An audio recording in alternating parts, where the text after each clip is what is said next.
سابق ٹیسٹ کپتان راشد لطیف کا سیاست میں آنے کا اعلان۔ پاکستان کرکٹ ٹیم کے سابق ٹیسٹ کپتان راشد لطیف نے عملی طور پر سیاست میں آنے کا اعلان کر دیا۔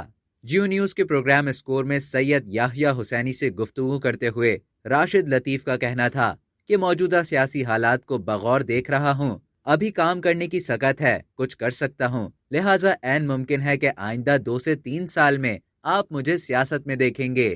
53 سالہ راشد لطیف سے جب یہ سوال ہوا کہ وہ کس سیاسی جماعت کا حصہ بنیں گے یا اپنی علیحدہ سیاسی جماعت بنانے کا ارادہ رکھتے ہیں، تو ان کا کہنا تھا کہ سب جانتے ہیں، سب کو معلوم ہے کہ راشد لطیف کس سیاسی جماعت سے وابستگی رکھتا ہے اور اس کے سیاسی نظریات کیا ہیں۔ راشد لطیف نے مزید کہا کہ وہ پرانی جگہ اور لوگ چھوڑنے والے نہیں، وہ منشور کے ساتھ چلنے والوں میں سے ہیں۔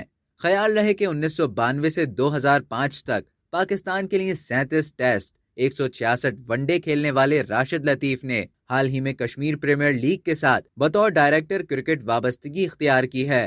پروگرام اسکور میں بات چیت کے دوران انہوں نے بتایا کہ کشمیر پریمیئر لیگ کے ساتھ ان کا 1 سال کا معاہدہ ہے اور جلد وہ پاکستان سپر لیگ کی فرنچائز کراچی کنگز کے ساتھ دوبارہ وابستہ ہونے جا رہے ہیں، جہاں وہ فرنچائز کے لیے نئے ٹیلنٹ کی تلاش اور دیگر دوسرے کاموں میں مصروف نظر آئیں گے۔ سابق ٹیسٹ وکٹ کیپر نے پاکستان کرکٹ بورڈ سے منسلک ہونے سے متعلق سوال پر جواب دیتے ہوئے کہا کہ ضرور وہ اس حوالے سے اچھی آفر کے بعد فیصلہ کریں گے۔